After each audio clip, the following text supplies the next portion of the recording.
This is Michael Emery with TVOI News, and I'm with Alex Abdo, and he's with the ACLU. And one of the topics that they have right now is all the intrusion we have with the NSA and the intrusion we have electronically. And it seems to me that if we can all work together to try to find some way to speak truth to power, then that's what we should do, especially with the Voice of Idaho. And what we're looking for is to be able to speak truth to power. So how are you doing today? I'm doing well. Thanks for talking to me. Well, what is it that you would like to accomplish today with your symposium? Well, for too long the NSA has been collecting vast quantities of information about Americans who've done absolutely nothing wrong. Right. And so our goal is to end the bulk collection of Americans' information. Okay. The NSA has an important mission, but it needs to be a targeted one. It needs to be limited to people who are suspected of wrongdoing, people who are trying to do harm to the country. They don't need to spy on all of us to keep us safe. Well, I would tend to agree with you. Without accountability of what they're gathering in intelligence, it seems to me that it can be abused extremely. That's exactly right. And one of the problems is that for the last 15 years, the NSA has operated almost entirely in the dark, even as it's expanded its surveillance programs in incredible ways to spy on tens of millions of innocent Americans. And the American public should have been a part of that debate.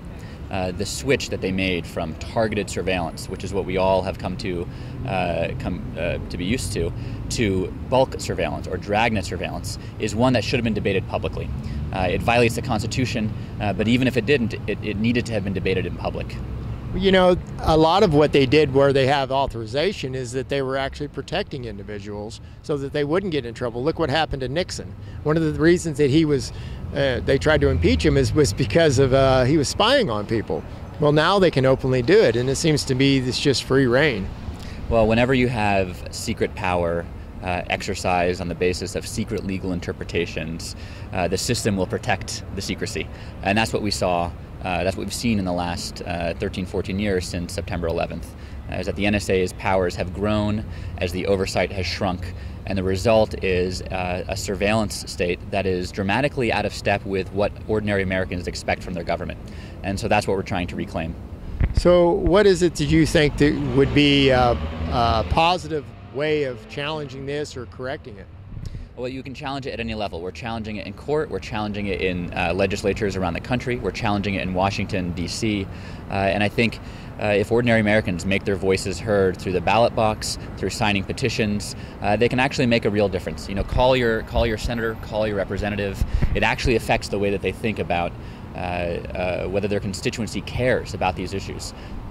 Okay. Well, is there any bills right now that are in Congress or in Senate or anything else that may make a difference? There is. There's a USA Freedom Act, which is now in the Senate, and it's undergoing revisions by both the Senate and the House. It's not a perfect bill, but it would end some of the worst abuses we've seen from the NSA, and it would institute some very, very needed structural reforms. Do you happen to know the bill number on that? I don't know the number. It's sponsored by Senator Leahy in the Senate and by Representative Jim Sensenbrenner in the House. Oh, okay. So right now, what is the main objective for us in Boise to do? What can we do to help? Well, one of the reasons I'm here in Boise is because one of the lawsuits that's been brought to challenge one of the NSA's surveillance programs was bought by a resident of Kootenai County in Coeur d'Alene, and she brought the suit because she felt as an ordinary American that the NSA shouldn't be spying on her phone calls. So I think Idahoans and Boiseans can support that lawsuit. They can support the efforts of the ACLU and others who are trying to rein in the surveillance state. I think over time, everybody has come to agree, no matter what organization we're in, even the media is all starting to turn around because of the simple fact of the internet. Now its transfer of information has kind of got the misunderstandings kind of cleared up and the confusion to where we're all kind of speaking the same language anymore. Doesn't it seem to be the case for you? Yeah, I think that's right. The internet is a powerful tool for democracy, but it also can be one that's turned toward surveillance. And the debate we're now having in this country about dragnet surveillance, about bulk collection, is really a debate about the kind of society we want to live in. We want to live in a world in which the government routinely uses the tools that we think are for our free expression and communication instead for pervasive surveillance? Or do we want to be true to the vision of the founders of our country who thought that government interference with our lives should be limited? Well, limited government is what we established, and one of the few things that they're supposed to do is for the public defense, for the borders, commerce, going with other countries. But I think that it's a fine line that we're drawing between what they can do and what we can do, and how can we keep the internet free and still keep our privacy. The internet can be a tool, an empowering tool for media organizations, for human rights activists, for nascent democracies, democracies trying to get on their feet. To keep it free, we need to keep it neutral. We need to be wary of regulation that would allow some speakers to have a disproportionately loud voice on the internet.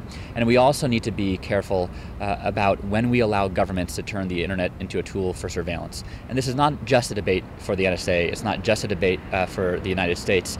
This is a truly international debate, because the rules that we set forward here in the United States will be followed around the world, and they will be mimicked around the world. And if we want to keep the internet safe, if we want to keep it free, we need to set reasonable limits on government surveillance, and we need to stick to those limits. Well, yeah, we need to try to have some type of limits for their capabilities to be able to go into our private conversations, our phone calls, and the way it looks to me is they record everything that you say on an electronic device, and it doesn't matter what it is. They can go back within 5 years probably and gather any intel they wanted. And it's just like with the IRS scandal, they were going back and they were actually ruining people's careers over political means. So, well, one of the findings that has been now made by two separate oversight boards, one is the Privacy and Civil Liberties Oversight Board, and the other was a hand-picked review group, a group hand-picked by the president. Both of these boards found that the NSA could do its mission, could keep the country safe without dragnet surveillance, without bulk surveillance. They could keep the country safe through targeted demands for information, where they could demonstrate a need for the information. They simply don't need these vast tools of surveillance to keep us all safe. That's the balance that the framers of the Constitution struck, and it's worked for us for the last 200 years, and we need to get back to it.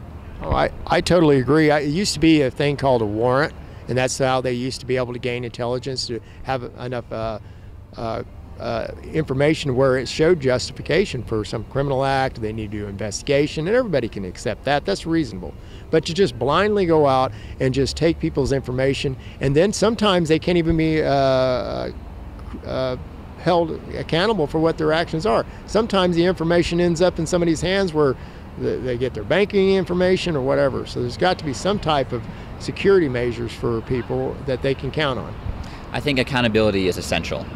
One of the failures of our oversight mechanisms that we've learned about through the disclosures by Edward Snowden is that they haven't sufficiently overseen the NSA. And one of the reasons they haven't sufficiently overseen the NSA is because they have little incentive to. So much of the oversight occurs in secret, without public input, without even courts having an opportunity to weigh in, that the system of checks and balances that was established by the Constitution has broken down. There's been a lot of things said about a lot of different groups, but I'm starting to find that people are starting to work better together, that we're starting to get our voices collective. And like I said before, it's because of the internet. And we want to keep that part free so that we can speak truth to power. And then we have some accountability for our future and our children's future.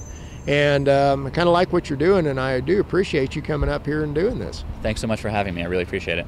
And on a last note, what is it that people can do to help get some common sense and to be able to raise awareness to the NSA and this illegal spying? Basically, it's illegal spying on people. That's right. I think they can do a couple things. First of all is read up, educate yourself, and learn about what the NSA is doing.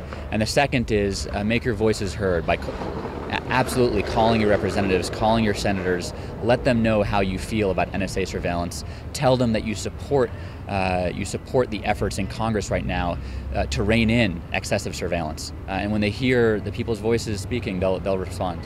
Well, we started TVOI News because the mainstream media didn't seem to be responding to the citizens' questions. It seemed almost like they were political. when in fact most people are really sick and tired of politics. They just want to know they have some type of future, and they want to know that the people and representatives in office are working for them. But time and time again, it just seems to be more defeativeness and more defeativeness instead of some action. So I would like to, again, thank you very much for coming out here, and I appreciate it. Thank you very much. Really appreciate it. And this is TVOI News, and we sure do appreciate everything that the folks out there do to support us, and everything that we're trying to do to speak truth to justice. And you have a wonderful day.